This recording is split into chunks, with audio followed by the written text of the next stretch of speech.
tinha sido abatido. Achei pessoal, mas é super legal.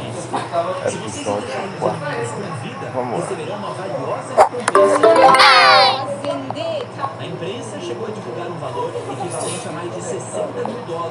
Mais de 3 Vou entender, viu? Vou entender? Filho de rapariga. F-15 é um dos mais poderosos e poderosos do mundo. Consegue chegar a 3.000 km por hora. Eu subi aqui e foi pra frente. Sudoeste do Irã. Subi aqui. Subiu e desceu, pegou o carro. Pilotos conseguiram se ejetar. Até agora, apenas um foi encontrado na missão de resgate.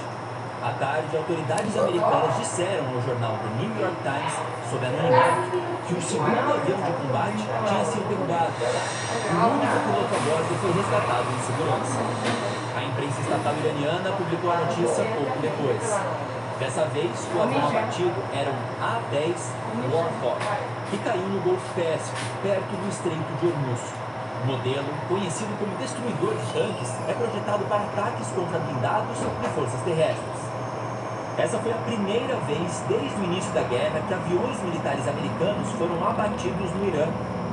As operações de interceptação ocorreram apenas 2 dias depois de o presidente Donald Trump declarar em rede nacional que o Irã tinha sido dizimado do ponto de vista militar. E que a capacidade do regime de lançar mísseis e drones tinha sido limitada drasticamente. Essa semana, o secretário de guerra, Pete Hegseth, também afirmou que a defesa aérea iraniana estava fragilizada.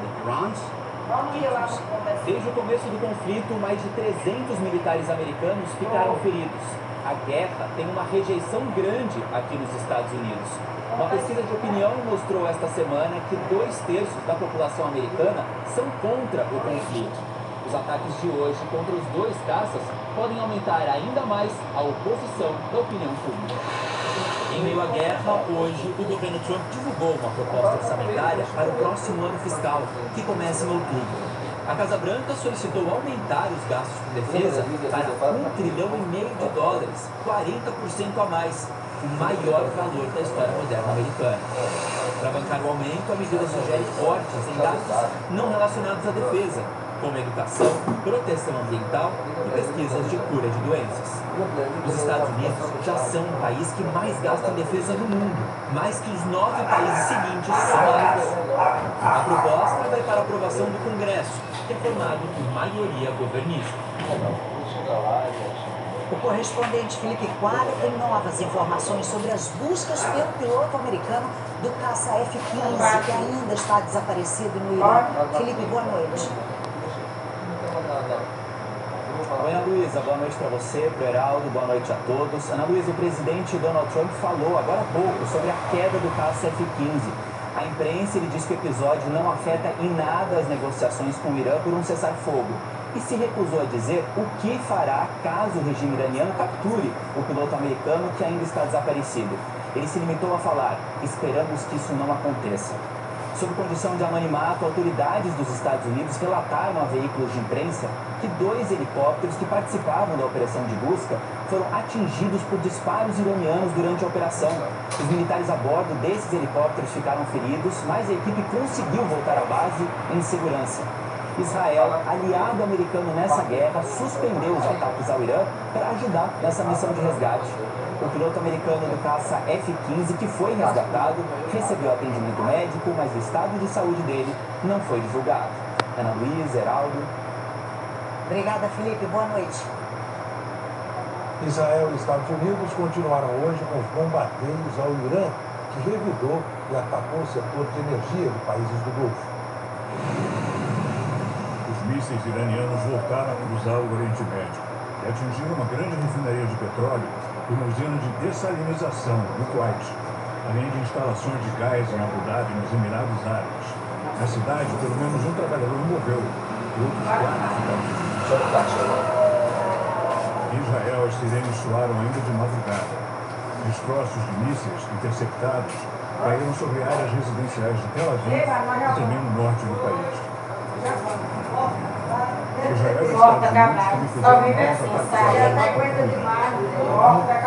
o crescente vermelho iraniano denunciou que a ofensiva atingiu um complexo de organização. objetos para levar suprimentos médicos ficaram carbonizados. Novas imagens mostram a destruição de uma ponte em construção, bombardeada ontem.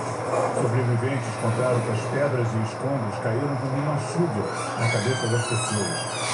O primeiro-ministro israelense declarou hoje que já destruiu 70% da indústria siderúrgica do Irã e que isso privou a guarda revolucionária da capacidade de produzir armas. Benjamin Netanyahu afirmou que vai continuar a esmagar o Irã com a ajuda dos militares americanos. Em meio à ameaça de uma operação terrestre dos Estados Unidos, as forças iranianas tentam recrutar mais soldados. O jornal The Wall Street Journal publicou que a propaganda do regime tem como público-alvo até mesmo adolescentes. Segundo o jornal, a ONG Ativistas de Direitos Humanos do Irã afirmou ter recebido relatos de que crianças morreram enquanto trabalhavam em postos militares. Em meio aos ataques, 5 cargueiros conseguiram atravessar o Estreito de Hormuz nas últimas 24 horas. 13 eram de Omã, um da França e outro do Japão. É um número muito inferior à média de antes da guerra, quando mais de 100 navios passavam pela rota todos os dias. No pronunciamento que fez a nação americana esta semana, Trump voltou a repassar para outros países a responsabilidade de reabrir o estreito. Segundo ele, cabe às nações que mais dependem do petróleo da região fazer isso. Mas hoje, nas redes sociais, Trump deu a entender que os Estados Unidos poderão liberar a passagem. Ele escreveu: com um pouco mais de tempo, podemos facilmente abrir o estreito, tomar o petróleo e fazer o Também hoje, o primeiro-ministro da Itália foi à Arábia Saudita. Giorgia Meloni também foi visitar o Catar e os Emirados Árabes. Ela é a primeira líder da União Europeia e da Aliança Militar do Ocidente, a OTAN, a viajar até a região depois do começo da guerra. É uma demonstração estratégica de apoio, porque cerca de 10% do petróleo importado pela Itália vem do Oriente Médio. Países europeus vêm sinalizando que estão dispostos a reabrir e monitorar o estreito, mas só quando os confrontos cessarem. O Papa Leão XIV conversou hoje por telefone com os presidentes da Ucrânia e de Israel e fez um apelo ao diálogo e à paz duradoura. A tensão da guerra esvaziou as celebrações da Sexta-feira Santa no Oriente Médio. A cidade velha de Jerusalém, quase deserta na Sexta-feira Santa, é uma imagem incomum. Lojas fechadas, ruas vazias, ausência de peregrinos na Via Dolorosa. O caminho, segundo a tradição cristã, Jesus percorreu até a crucificação. Jerusalém parece Cristo de verdade. Os rituais mais importantes do cristianismo foram afetados. Jesus hoje caminha sozinho para a morte, como fez há 2000 anos, sem seus discípulos, sem seus seguidores. O patriarca latino de Jerusalém, cardeal Piero Batista Pizzaballa, celebrou uma cerimônia na Igreja do Santo Sepulcro. A liturgia que comemora a paixão de Cristo aconteceu na Basílica da Cidade Velha de Jerusalém. Desde o início da guerra dos Estados Unidos e de Israel contra o Irã, a polícia israelense restringiu o acesso a locais sagrados, alegando razões de segurança, já que aquela área não dispõe de abrigos suficientes. No último domingo, o cardeal católico foi impedido de celebrar ali o Domingo de Ramos, provocando indignação internacional, o que fez o primeiro-ministro Benjamin Netanyahu, então, revogar a proibição. Quase 5 semanas depois do início dos ataques dos Estados Unidos e de Israel ao Irã, a guerra se espalha pela região e aprofunda a crise. No sul do Líbano, uma tempestade de areia cobriu a fronteira com Israel. Mesmo com baixa visibilidade, tropas israelenses mantêm o patrulhamento. Os militares avançam com cautela em uma das áreas mais tensas do Oriente Médio. Mesmo em meio à guerra, cristãos do sul do Líbano mantiveram as celebrações da Sexta Santa.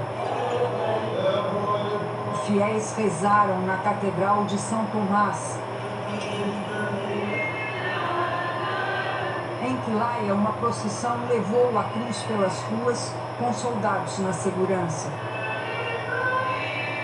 Muitos decidiram ficar, mesmo diante do medo. Vivem no isolamento depois dos avanços militares na região. Estamos muito cansados. Todos os dias há ameaças. Não podemos sair. Em Roma, a Sexta-feira Santa foi dedicada aos apelos por uma paz duradoura. Esta manhã, o Papa Leão XIV conversou com os presidentes da Ucrânia e de Israel. Defendeu a proteção dos civis, ajuda humanitária e a retomada do diálogo diplomático. Depois, na Basílica de São Pedro, Leão XIV presidiu a celebração da Paixão de Jesus. Durante a cerimônia, o Papa se prostrou em oração enquanto a homilia foi conduzida pelo pregador da Casa Pontifícia. Odio e dalla violenza. Gesù.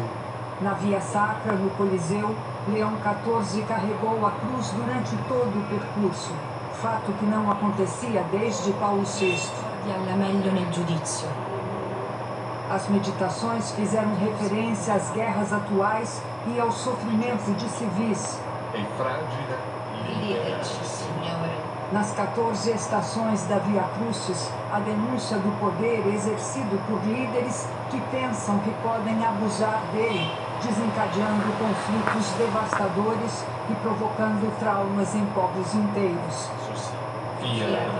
Não se fala de Irã, Israel, Palestina ou Rússia e Ucrânia, mas o som das bombas está presente em cada passagem. De guerra e de conflito.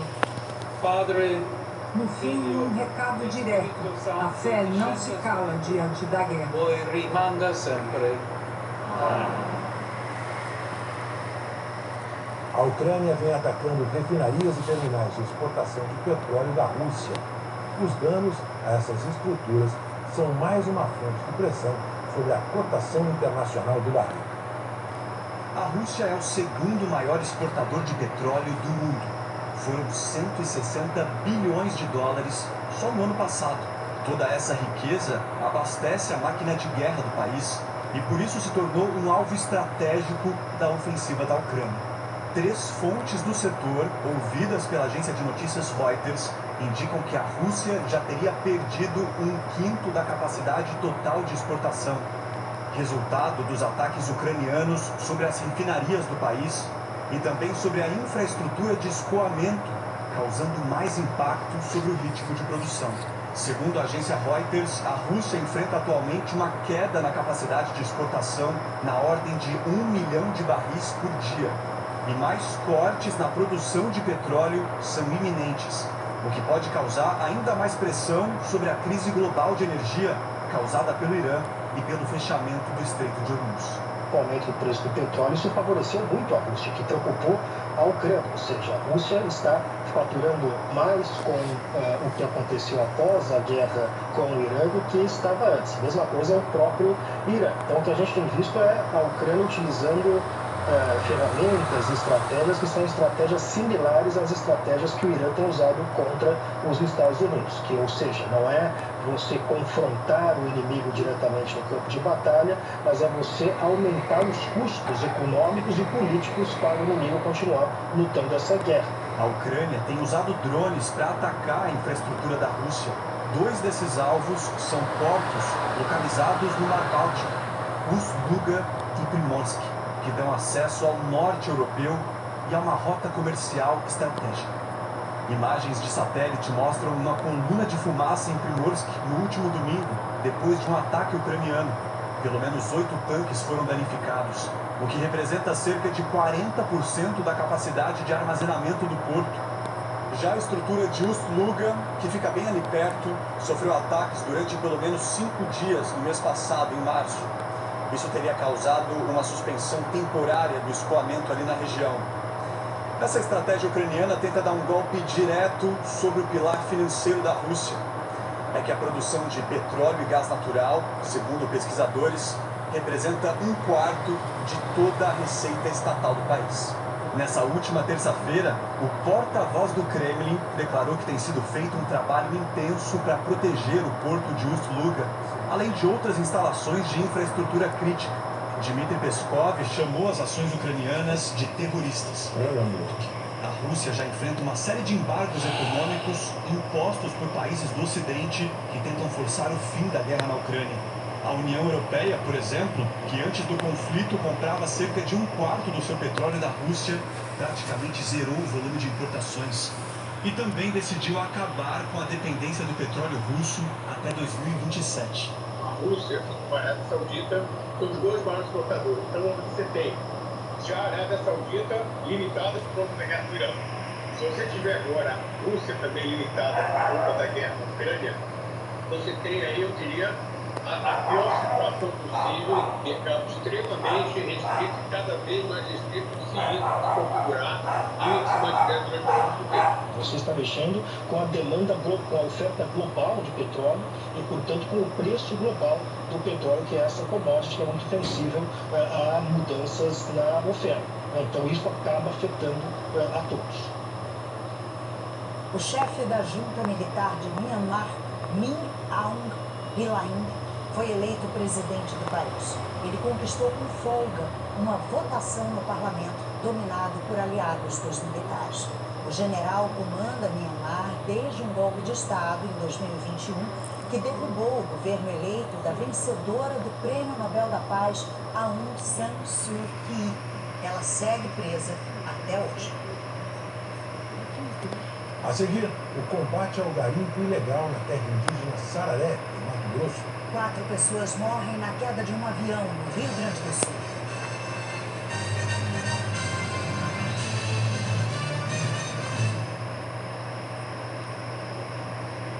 Novo Comfort Segredos Bridgerton apresenta... Onde são as flores? Elas sumiram. O segredo mais perfumado. Novo Comfort Segredos Bridgerton.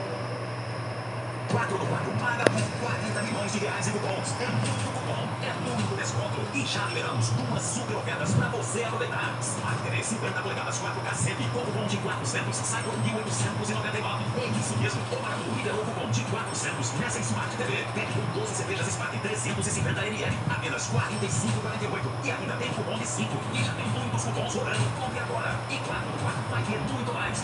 Vem nas lojas. O MDB é ponto de equilíbrio que melhora a vida das pessoas. O MDB ajuda a conduzir um projeto sólido para o futuro da Bahia. Como vice-governador do estado e ao lado do governador Jerônimo Rodrigues, trabalhamos todos os dias para fortalecer os municípios, levar investimentos e melhorar a vida da nossa gente. O MDB segue unido nesse propósito, para ampliar investimentos e garantir que as políticas públicas cheguem a quem mais precisa. Faça parte do nosso time e filie-se ao MDB. Domingo. Pode entrar, Silveira Pereira! Fique à vontade, a competição continua. 3 famílias musicais no palco. A uma vai para a semifinal. Ai, meu coração vai ver. Mas como a gente está em família, energia tá lá em cima. Sabe você? Vou tirar minha paz. E todo mundo tranquila. Meu Deus do céu! É uma visita especial. Fernando de Sorocaba recebe a Eliana em casa. 2h10 da tarde, em família com Eliana.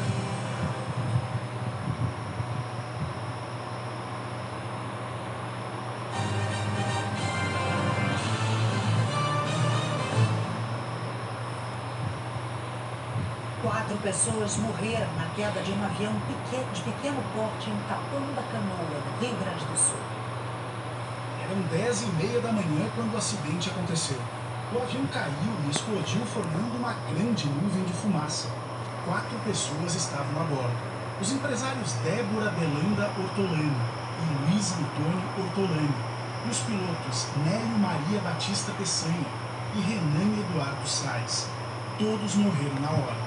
O monomotor saiu de Itápolis, em São Paulo, fez uma parada para abastecer no aeroporto de Forquilinha, em Santa Catarina, e seguiu para Capão da Canoa para buscar os 2 empresários.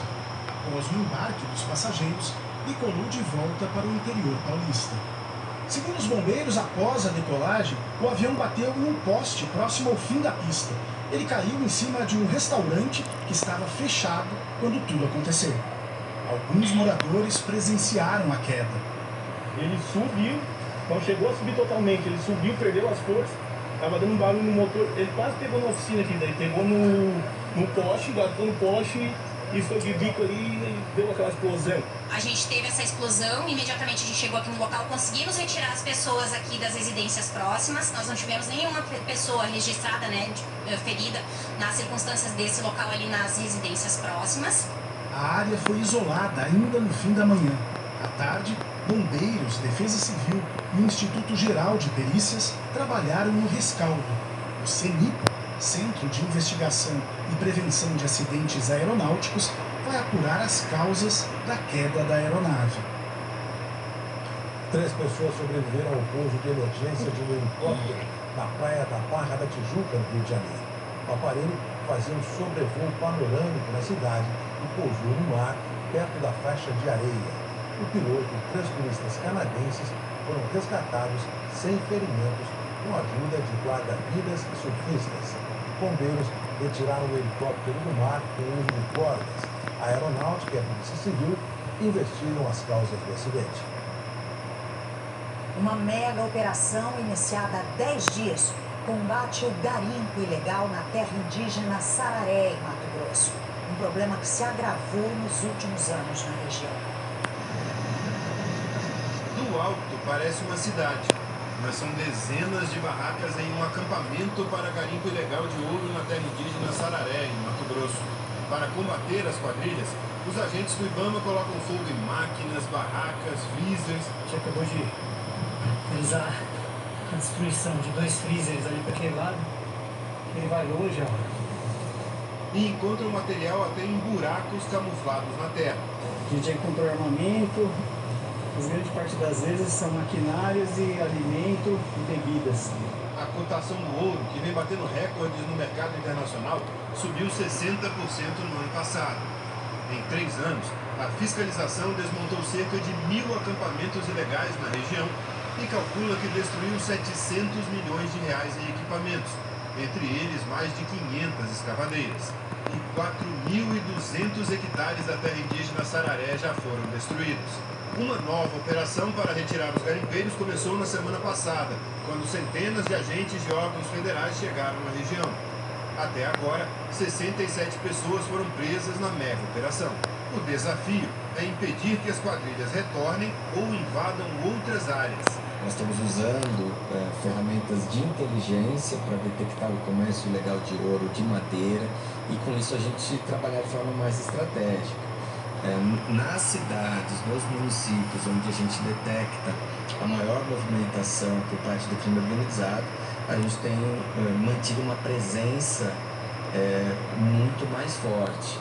De acordo com o IBAMA, as quadrilhas mudam de lugar constantemente para evitar o confronto com as autoridades e manter o lucro da exploração ilegal de ouro.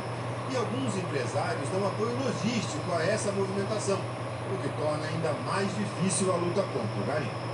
Há 3 anos, por exemplo, uma operação na terra indígena Yanomami retirou garimpeiros da região. Mas algumas quadrilhas foram em busca de outras áreas de Roraima, como na terra indígena Raposa Serra do Sol. Outras desceram para o Pará e ampliaram as áreas de destruição nas terras indígenas Munduruku e Caiapó. E depois de uma série de ações do IBAMA nessas regiões, muitos garimpeiros migraram para Sararé e as áreas atingidas se multiplicaram por lá no ano passado. Agora as quadrilhas estão operando também em áreas do sul do estado do Amazonas e no limite entre os estados do Amapá e do Pará. Para enfrentar as várias frentes de ação criminosa, esse procurador que atua contra o garimpo ilegal defende uma articulação constante entre os órgãos públicos.